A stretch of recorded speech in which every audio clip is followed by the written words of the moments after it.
So when our caucus and staff and everybody, we were talking about revamping what used to be the Second Floor podcast into this new format, new conversational format. Of course, we were talking about topics and various things to discuss, keeping Delawareans and folks listening up to date on what was going on at Legislative Hall. I think it's safe to say that this particular topic was not on the it's not in our thought process. No, we didn't think we'd ever have to talk about something like this. Yeah. So of course, what we're referring to, as everyone knows, just under a week ago, Charlie Kirk was assassinated. Co-founder of Turning Point USA, very influential youth outreach political organization. He's a devout Christian, which was evident in his messaging and in his talks throughout the nation. A husband, a father of 2 young children, just something that you don't think you would ever expect. I hate to say, I don't want this to sound too flippant, but you always expect there's a level of this could probably happen to a national leader or something, but when you start boiling possibly, right. But then you boil down to just a political commentator who, of course, had the background, the accolades, I guess, I don't know if that's the right term, but that just never really crossed my mind. So, not going to really wind it up too much more. We just wanted to have this episode together. Our thoughts, maybe discuss, see what we think this may be with the Delaware political world, what this may mean nationally and worldwide. We're seeing certainly ripples of this felt around the globe. But anyway, with all that said, I think it's fair to just open it up to you guys and everyone, and you too, and see what your thoughts are. Again, yeah. I don't know if that's a fair thing to say, but I remember when the text thread kind of started. I think you were the one that sent the original one out that he had been shot, yeah, you did, because you saw the video. Yeah, and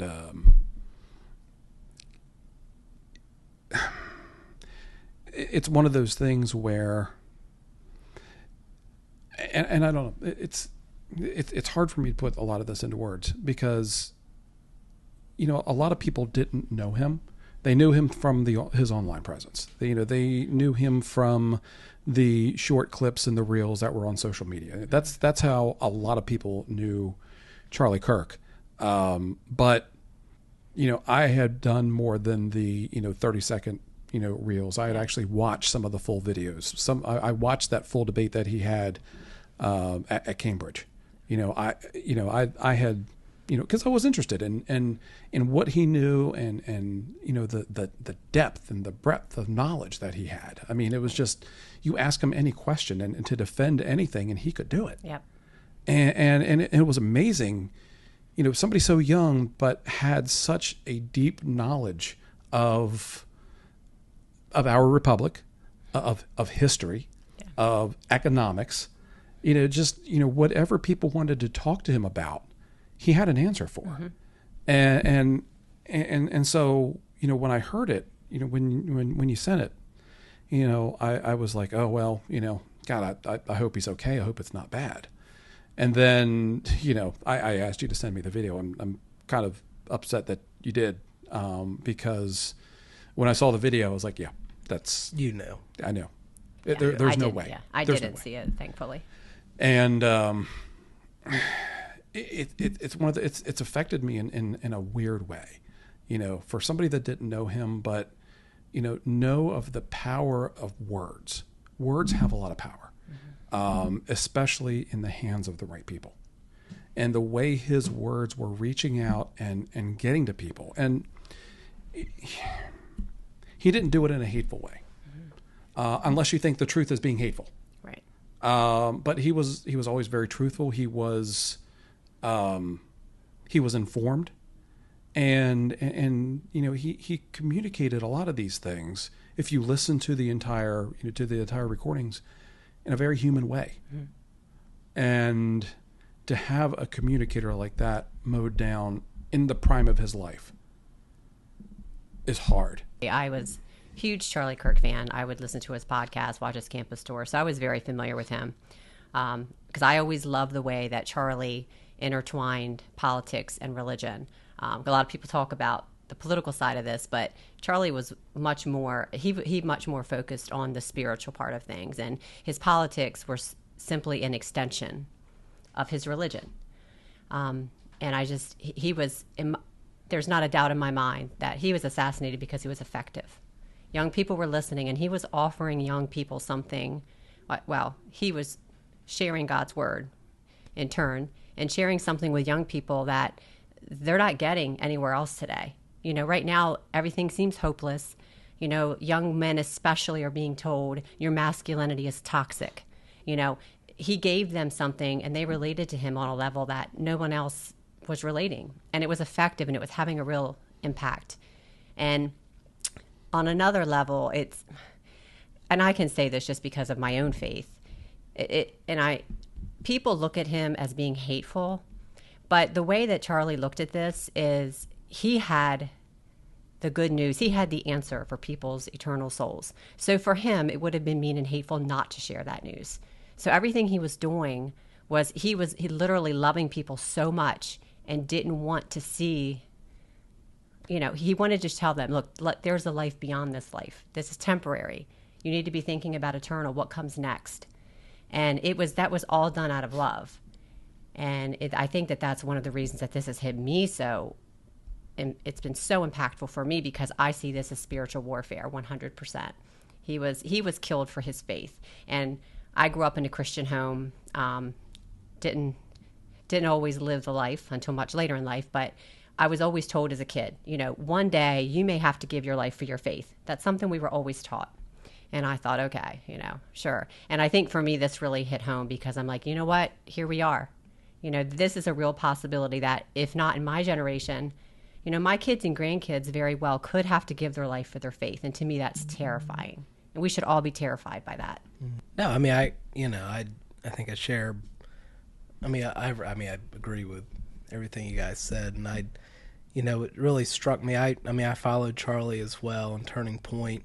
Would always stop as I'm scrolling through my algorithm when one of their viral videos popped up and watched how he interacted with people who he agreed with and especially with who he disagreed with. Right. And every time, he was just inviting the conversation. He wanted to have a conversation. That was one thing that he preached at all these events. He's like, look, we need to get back to a place in American politics where we can talk to each other. Right. We can have these civil debates about things we agree with, we disagree with, without resorting to political violence. Mm-hmm. And so, but, like you said, Senator, of course, I have 3 daughters, 2 of whom are very young. And so when the clip that really got me, you see what happened, mm-hmm. right? You talked about it. Yeah. Saw the video, instantly just this visceral rage, mm-hmm. I'm not going to lie, hit me. And then later in the day, I don't know who it was where I saw it. I think it was Twitter, but that video where he was on one of the Fox News set, and his little daughter goes running up to him. I'm just thinking, oh my gosh. Yeah. That's when it hit me, like the sadness. Right. Because here you got his little 3-year-old daughter, 1-year-old son. Is no longer going to have at least a biological father. Right. To run to and to have love on him and stuff, and it's just and then to see what the crap that's being put online, right.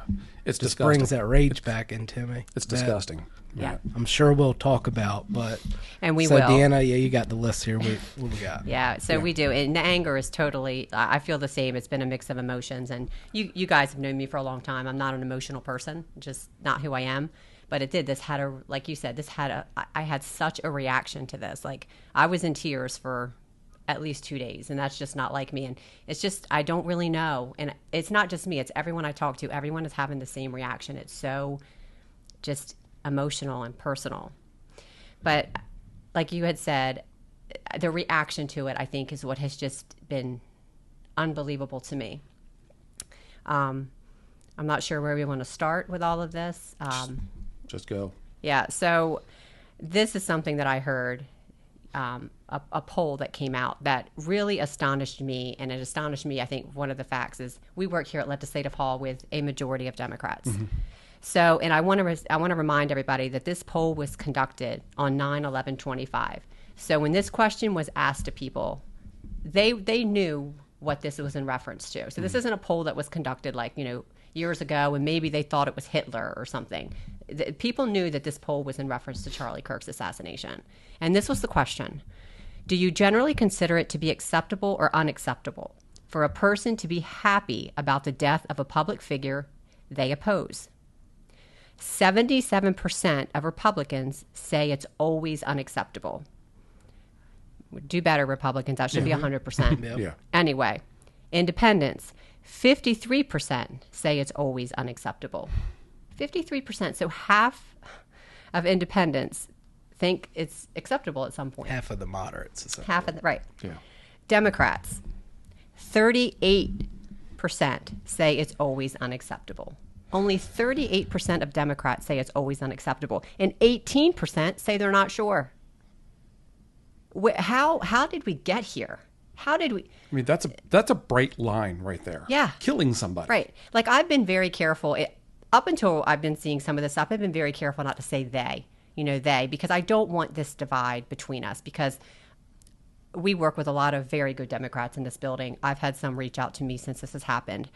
So I don't want to paint this big picture, but this here is very telling. And I don't know where we go from here. Like, I feel like I share a lot of the views that Charlie Kirk shared when it comes to religion.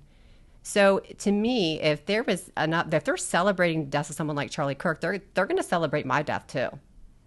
And that's very, I don't even know what to say to that. And I think it was also within that same poll, I think 24% of respondents who identified as very liberal. And I wish I pulled it up, but Christy could pull it up for us. The U.S. Gov poll that we're talking about. I was listening. I was hearing that. But it essentially said, I don't remember what it was. 24% of respondents who had self-identified as very liberal said that political violence was acceptable. Yeah. So a little bit broader than that, and I think 3% of Republicans, those who identified as very conservative, agree with that as well. Yeah. Which again, 3% is still too high. It's too high. Absolutely. Yeah. So I mean, you hear these pundits and folks online try and say this is this is a both sides. Both sides need to, To some degree, yeah, both sides do. I mean, I'm disappointed in the percentage of fellow Republicans that thinks that this is okay. At the same time, we had a Democrat speaker, former speaker that was killed up in Minnesota, I think it was. Yep. We've had this happen to Charlie Kirk. We had a couple of attempts on President Trump. We've had the attacks on Mr. Pelosi. Steve Scalise. Right. Steve Scalise. Yes, that's true. I think the difference here is the reaction. Yeah. That's the difference here, is people were not, and not to mention, like one of you said earlier, you assume the risk when you're a politician. Mm-hmm. You assume the risk. When you're someone like Charlie Kirk, you don't assume that risk. And to me, the reaction to this has been astonishing. And matter of fact, if we can go ahead and play one of the things that we saw on social media, how the reaction at one of the college campuses. I believe this is Charlie Kirk, maybe visual, and then some of the college students reacting to it. So Peyton can play that for us.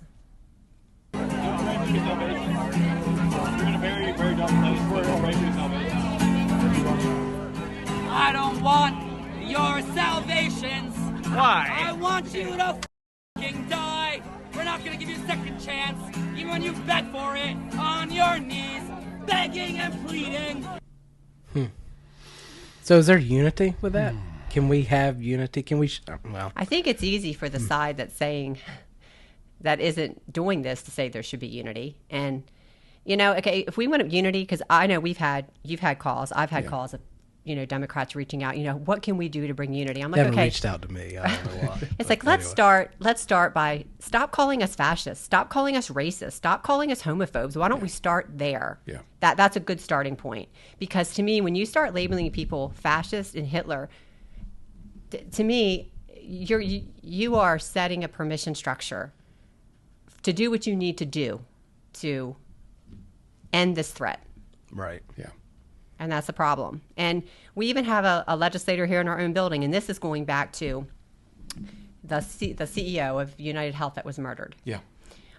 We've had several, actually, I've seen several posts of kind of condoning that. And this one particular legislator, he has a picture of himself on Facebook leaning against a wall. It has like independence written on the back. And there's a couple pictures of him floating around on social media. Anyway. Anyway, someone comments on the post, it looks like you're waiting for a CEO. And this legislator laughs at that comment. Like, I just don't understand. And then we have a person who used to work in this building, a Democrat legislative assistant, now works for another state agency that we have to correspond with, mind you. And this person is constantly posting content like this on social media, specifically about the United Healthcare, very obsessed with this and supporting him.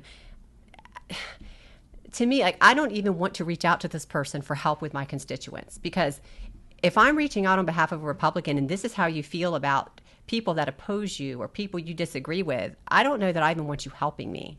Yeah, this individual posted a meme that I forget 100% the exact verbatimly what the wording was, but it said something like what men think women want, and it was a picture of a dude drinking coffee or something like that. Anyway, but what women really want, and it was a picture that the guy that killed the healthcare CEO, right, less than 24 hours before Charlie Kirk was assassinated.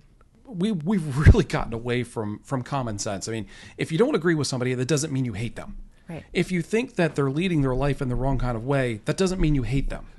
If you don't agree with Palestine, with the murder of a healthcare CEO, if you don't agree with those people that think it's okay, they think that they hate you and try to label you as hate, and it's not hate.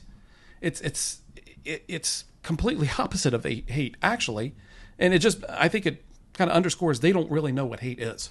I think, too, what part of the problem is, I think I can speak for all three of us because I know you both well. Our identity is in God. That's where our identity is. Mm-hmm. And I think we have a culture now, a godless culture, and their identity is in themselves. And when you try to call that out, they're taking that as a personal attack on themselves. Whereas we see things that we felt, we deal with in our life, we see that as sin. And we understand we have a great God who forgives that. He's merciful. Whereas they don't look at that perspective. So I try to be very understanding of that and try to come at it from that angle. They're seeing this as a personal attack on them. Doesn't condone anything, obviously, but just trying to show you, I think this is part of the reason that we are in the situation we're in today, is because we are living in a godless society. And until that changes, nothing else is going to change. Politics isn't going to change it. Evil does not have a political party. It's everywhere. It's all around us. And until that changes, things are going to continue to get worse, in my opinion. Yeah. One of the things that, and if you want to get that other clip, Peyton, ready, is how he wanted to be remembered. Yes. And that resonated a lot with me because, if you know me, if you've been out, talking to me, I was over talking to a group today and, Senator Penny, I was like, no, I'm Brian. Okay. I'm Brian. And, I don't want to be remembered as a senator. That's not, there are people that are in our positions that's their identity as a state representative or I'm a state senator, and they want to push that. I'm a guy that wants to do good for my state, so I have this job, but I'm Brian. And, when Charlie, and I don't know when it was, when that interview took place, about how he wanted to be remembered, but that was kind of a punch in the gut that, this is what we should be aiming for.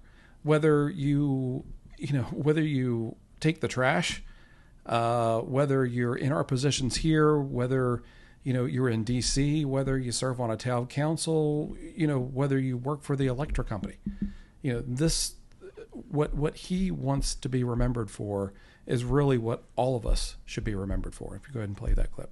How do you want to be remembered? I mean, if I die, everything just goes away. How would you, if you could be associated with one thing, how would you want to be remembered? I want to be remembered for courage for my faith. That would be the most important thing. Most important thing is my faith in my life. Yeah. How do you want to be remembered? I mean, courage and faith. Yep. And just that's all that matters in the end. Yeah. Faith is all that matters in the end. Is being bold. Yeah. Being bold in your beliefs, and being a champion. And again, we don't want to get preachy here. I'm going to get preachy again. You're I get think. preachy Yeah, I have again. another okay. thing I All want right. to say. Well, she's going to get preachy. But each one of us has an individual place that we want to occupy, and what we want to do and what we want to say. And for me, that clip is really what it's about. I want to be remembered for my faith, and through my faith, I do deeds. I do what I do here. That's the fruits of your faith. Yeah. And I don't know. It's just, again, just to see somebody so well grounded, so young and so well grounded in those things that has been taken from this country when he was leading people to truth is, yeah, it's rough. Yeah. And I think it's worth mentioning, kind of in that same vein and going back to what you were talking about. I don't have the poll numbers in front of me, but I know Ben Shapiro mentioned it early last week on his show. So prior to all this happening, it was basically it asked, I think it was Gen Z people, where, like, what their top priorities were in life. What do they want out of their life? And at the bottom of both male and female, it's a little bit higher on the male, but it's basically get married and have children was at the bottom. Yeah. Like the actual literal bottom. Like, I'm not talking, And so I think we've kind of gotten away from that, because I know, at least I think for everybody that's sitting in this room, and myself as a young father, 36 now. I don't know if that's still young, I guess, but Younger than Deanna and I. that is true. We're wiser. I mean, look, when you get married, and especially when you begin a family, like, your perspective on life completely changes. That's a good point. Yeah. And so I don't want to paint, again, a broad brush, but when you look at some of the polling data, it's referenced here, what I alluded to. I mean, their identity is within this politics, and I think that's why you get to a place where only 38% say it's unacceptable. So what's that, 62%? Yeah. Think it is okay. acceptable for someone they disagree with to be assassinated. Yes. Like, that is insane to me. It is insane. It is insane. It is absolute insanity. Yep. And to your point, I mean, sure, our ideas and our outlook on life's rooted in faith, family, community, things of that nature. Until we can get back, and it doesn't even have to be a Christian thing, even though we're all Christians here. But until we can get back to some sort of moral standing, I don't really see how any of this can change. Well, in my opinion, I think that faith is so important. That's our moral compass. Right. And if you don't have a moral compass, what are you following? What's guiding you? And I'm probably going to make some people very upset by saying this, but I do think it needs to be said. And this is directly to the Christian community. Even some faith-based advocacy groups that I see doing this, we have got to stop lifting Donald Trump up as this spiritual leader. That's not what Donald Trump is. He's not a spiritual leader. He's not what I view as someone who exhibits Christ-like behavior. And I'm not here to judge him, but the scriptures clearly say that you will know them by their fruit. there's a lot of divisiveness there. There's big ego there. And when we start lifting him up as our spiritual leader, we're doing a disservice to the faith. That is not at all what we need to stop confusing spiritual leaders with political leaders. They're very, very different. Yep. And we got to be careful, because when people think, oh, Christianity is Donald Trump, no, thank you. No, I think that's why I liked Charlie Kirk so much, because for me, he is what I considered someone who exhibited Christ-like behavior. He was open to dialogue. He was loving. He was non-judgmental. And we've got to stop that. And it drives me crazy when I see it. And I see faith-based groups doing this. And I'm like, open your Bible. There's all kinds of examples in there you can use. You know, I have a great spiritual father, and you know, I know what that looks like. And sorry, it's not Donald Trump. Mm-hmm. Well, I know we said we had another clip. Yes, that we actually, wanted to this react clip that to. I wanted her to play is one that really stood out to me, because I think this kind of exhibits Charlie Kirk and what he stood for, and so I think I wanted everyone to hear it. Yeah. Jesus called us to be salt and light. What do salt and light have in common? They change the environments they come in contact with. They don't conform, they don't affirm, they transform what they come in contact with. My question for you, are you transforming the environment you come in contact with? Your place of work? Are you transforming your family? Are you trying to lift people up? Are you trying to reject evil? It says in the Psalms, Psalm 97:10. What do you want to be caught doing upon Jesus' return? Do not allow eschatology to be an excuse for you not to fight evil. Do not allow the signs of the times for you to be paralyzed, static, to not engage in the culture. We are living through this amazing moment. We are seeing young people on campuses come towards Christ, and now it's us. We must meet them, not with a watered-down, happy-go-lucky, you can keep on going as you are. No, we must challenge people to be greater, to reach higher, to be biblical, to be Christ-like. And I'm telling you, this generation cannot just be the most conservative generation, but the most Christian generation, as we continue to be salt and light in every single walk of our life. What's amazing is that's controversial today. I know, right? It is. And back to my It point. shouldn't be. And back to my point about really should. Donald Trump. I did just want to say that, do I think that God can use flawed men? Absolutely. He It's has. all It's in the throughout Bible. Scripture. Yeah, it so is. I want to be clear about that. King I mean, David, yeah. anyone who knew me prior to my late 30s, I mean, I was very flawed, deeply flawed. And We all still are. yes, right. We all still are. So, and I'd like to think that God is using me now. So, do I think that maybe God has a purpose for Trump? Maybe. Yeah, I mean, I'm sure that he does, and that's why he's in this position. And I do pray for my president. I prayed for Biden when he was my president. And but again, it's just we just have to be careful about who we're lifting up and as an example of Christ. We want to lift somebody up as an example of how Christ wanted to live. It is Charlie. Mm-hmm. He gave his life over to Christ. Right. I mean, I've given mine over, and it is transformative, and he has spoken about how it transforms people, and it truly is. But people have to do it in their own time, and they have to do it of their own accord. Yep. You can't be forced to do it. I know people that, were pressured to do it, and they ended up resenting the church and really fell away from the church and away from the biblical principles.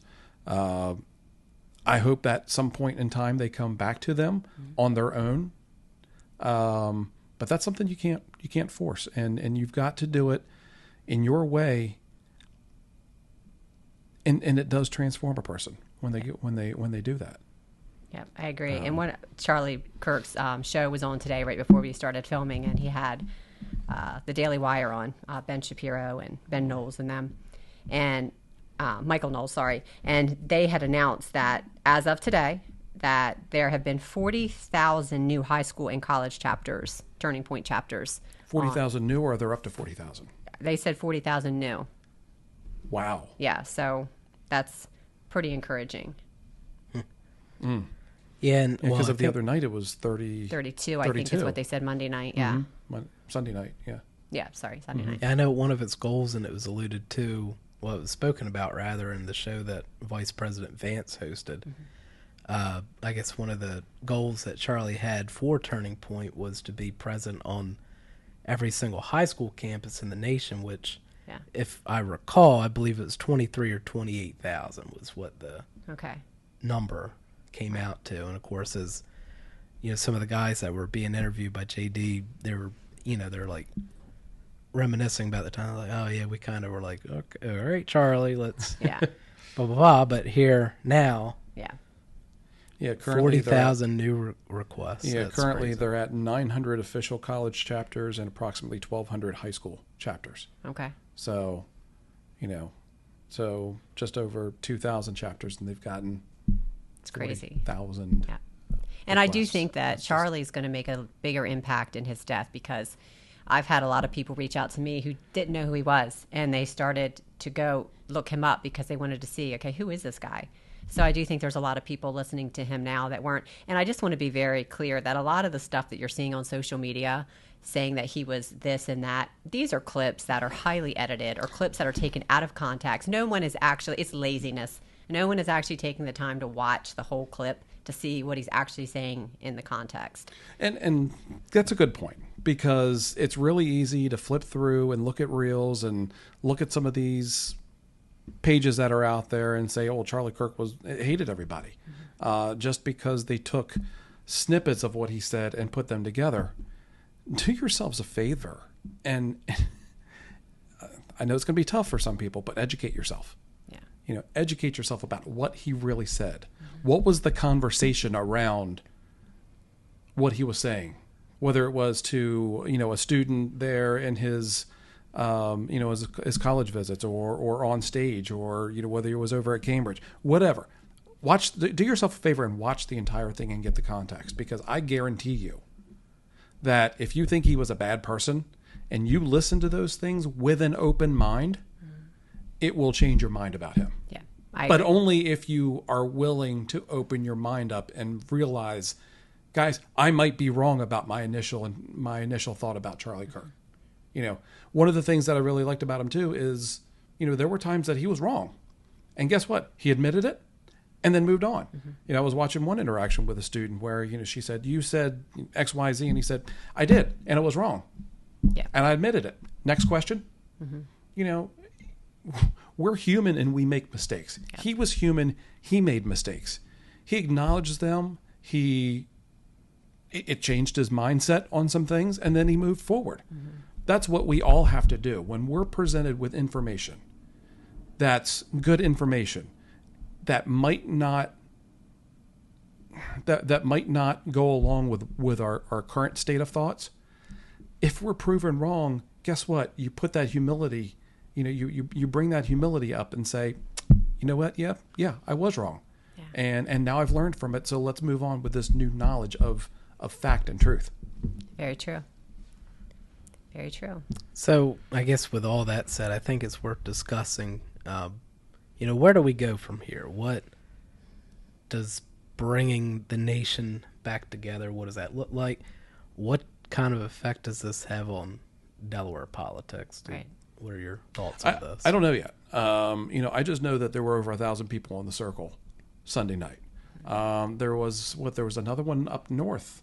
I think Thursday. Or it's Thursday. Yeah, it's and then there's out. one here in Dover, I think Friday. Yeah. Yes, Friday night, I believe. We'll see what the turnout is. But, I saw people in the circle there at Georgetown that I never thought I would see before. Yeah. I saw a few people that had been very critical of Republican values. I mean, some Democrats that I was like, oh, thank you for coming. And they are like, yeah, this has gone too far. Yeah. And they're starting to see that there is a level of hatred that that's being shown against this husband and father that they're not comfortable with. Right. Because they're good people. Exactly. They have a different political ideology, and that's okay. Doesn't mean you're a bad person. And they see what's happening. They see some of the hatred coming from where they were, and some of the words and the actions and the protests and just the vile, just that vileness that's coming out of some of those people, and they've had enough with it. So I hope that we really start to see a change, one in the political dialogue, we've got to stop calling the other sides our enemies. Right. Do you have the text? I think Christy sent it to us earlier. Like, all of this happened just not that long ago. And then Senator Coons puts a post out today. I feel like, we've got to stop with the whole, Reach back.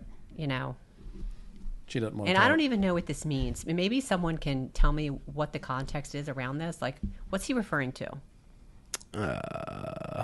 U.S. Senator Chris Coons from the first state here in Delaware. Trump and Vance repeatedly promised last year they'd be the most quote-unquote pro-free speech administration in history. But if you're only willing to stand up for speech you agree with, you don't care about free speech at all. So what's the context of that? That's what I'm not really sure. I mean, I saw a report earlier that they were thinking of labeling Antifa a terrorist group. I don't know if it's in context to that. I'm just reaching because I don't know. Things like that without an explanation. He could have said, they could have easily put on there, today, the administration said that they're going to target this group, because of speech. Right. And then go through without that context as to what he was talking. I don't know. I'm not sure what Senator Coons' staff was trying to communicate with that tweet. Yeah, but let's at least just give it a break for a little while. Let's just, like I said. Well, I mean, if he's referring to speech, like what we've seen videos posted online of various educators or. Yes, I'm glad you brought that up. I think there was a para in the Milford School District that posted just stuff that they should not be. We're not going to share the clip of the nonsense that individual was posting. But, I mean, if he's talking about that and then holding those individuals accountable, there is no way that person should be anywhere near children in the school. There's other teachers up and down the state, up in Red Clay and other areas that have no business being teachers. In anywhere in a classroom setting with young children. Mm-hmm. Yeah. And I mean, God knows what they're poisoning their minds with. Yeah. So I mean, if we're talking about holding accountability in that respect, then absolutely. I don't think that's an extension of free speech or a violation of free speech. If you're placed in a position of public trust, you need to learn when to shut up. Frankly. And what was their message to us during the whole cancel culture thing? Oh, you have free speech, but there's consequences to that speech. Yeah. So just remember that. And some of these educators and administrators as well that are posting things, some of the stuff is so vile. The fact that you felt the need to go on social media and share that, I don't believe for 1 second that is not being shared in the classroom. And it makes me wonder why, are these people targeting the education system? Do they go into education so that they can send this message? Like, when I was in school, it was a long time ago, I knew nothing about my teachers. I knew nothing about my teachers' political beliefs, their married life. I knew nothing. They were just my teacher, and they taught me reading, writing, math. They taught me the basics. It's completely different now, what's happening. No, I mean, you're right. And I don't know if that's what Senator Coons was referring to. It'd be interesting to see if he would be willing to defend the words of that para or in Milford. At least, yeah. And go through and kind of explain a little bit more as to what he meant by that. It's kind of cryptic in what's going on right now in the current environment. Exactly. A snapshot of today, Tuesday, September 16th. 6 days after. Right. What happened. What do you mean by that? Mm-hmm. So, yeah. Yeah. And I think one of the things, too, I just wanted to make sure I mentioned before we got off here, because this is one of the things that I always loved about Charlie Kirk, and I definitely feel like this is us, too, is, when he would go to these college campus tours and he would sit there, one of the very first things he would say, is if you disagree with me, come to the front. Mm-hmm. It was like welcome dialogue. And I feel like we're like that. If someone disagrees with me, come have a conversation. I'll have a conversation with you, very non-emotional, and let's talk it out. And again, when you talk about where do we go here in Delaware, we got to have these open dialogue conversations that stop taking everything so personal. And I don't know, like I said, back to the preachy, I think the world needs God. And I think without that, I don't think there's hope. Yeah. I mean, there's definitely a place for unity, and I agree, right? I think we should all be one nation under God, unified with what we accept. I think there's a place for that.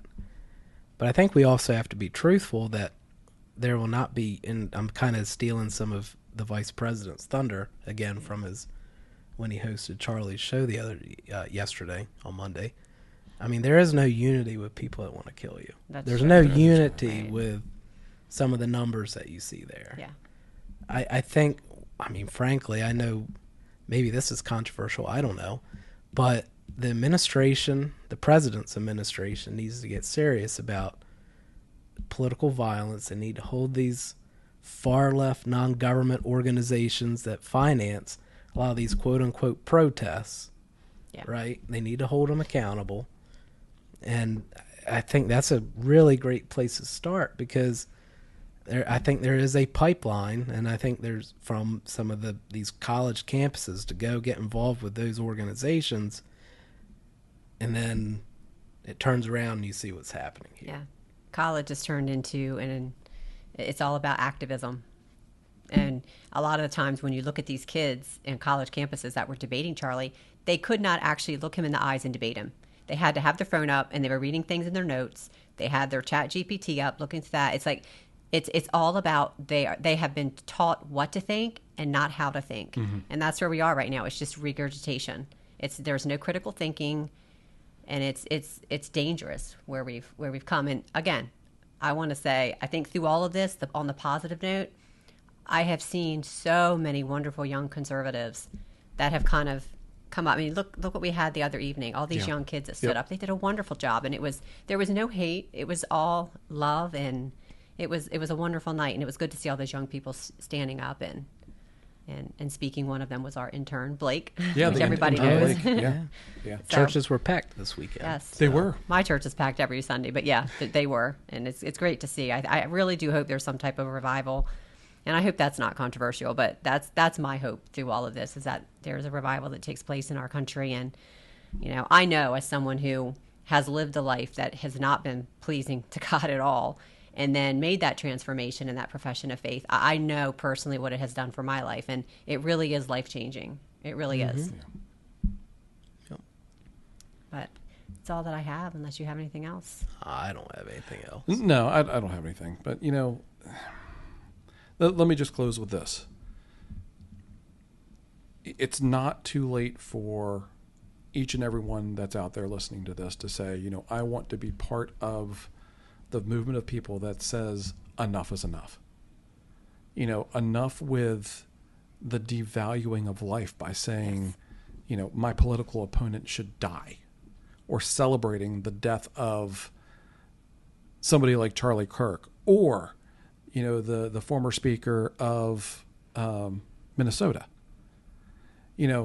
Don't be one of the ones that's out there that's celebrating the extremists that are out there that are trying to tear our country apart. Be a part of the vast majority of Americans that say, you know what, let's engage in dialogue. Let's not stop talking. Because once you stop talking, what did Charlie Kirk say? Once you stop talking, violence happens. Mm-hmm. And let's keep talking. Talk about politics. Talk about religion. Talk about your family life with your spouse and your children. Talk about religion. Just keep talking, because death happens when you stop talking. In anything. We need to have the dialogue. We can't be afraid to have the dialogue. And I don't know, we don't know all the full motives around the individual that assassinated Charlie Kirk yet. He's lawyered up, not sure how much is actually going to come out, how much of his writings are going to come out during the investigation and everything. But I doubt he had the inkling to go and actually have a conversation with him. Right. He was not a right-wing extremist. Let's just say that. In contradiction to some of the far left-wing publications, pages, whatever that were out there. No, they were wrong. And I saw a few people that had posted it that pulled it back after the information came out. He apparently actually admitted to it in the Discord. Yes, chat. there's actually Washington several Post. people who Yeah, Washington had knowledge. Post, I think it was actually Right. published screenshots that it received of it. So don't stop talking to one another. Don't stop talking to your elected officials. and be part of the movement that's out there to stop this hatred. Yep. Before it completely tears us apart. And that's all I have. Well, I think that's all we have. So, our next episode will be with Paul Parsons. Yes. Down at Parsons Farm. That is one of the topics that we talked about when we were talking about revamping this. Yeah.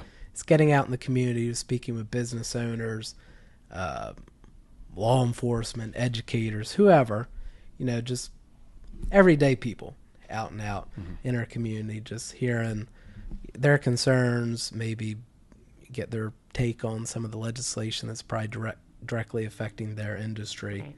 Things of that nature. So that's what the next episode after this one will be. We'll be heading down to Dagsboro. Down to your neck of the woods. Yep, it's about 15 seconds away from where I live, so I don't have to travel too far.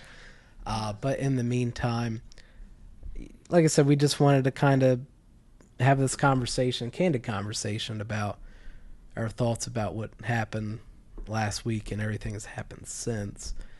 But later topic in the next episode. Yes. In the meantime, though, be sure to follow us on social media. Do all the YouTube, things. everywhere. And pray for our country. And pray for our country. Most importantly, pray for our country. And if you haven't found a church, try to find one. Yep. Because it'll change your life. Well Absolutely. said.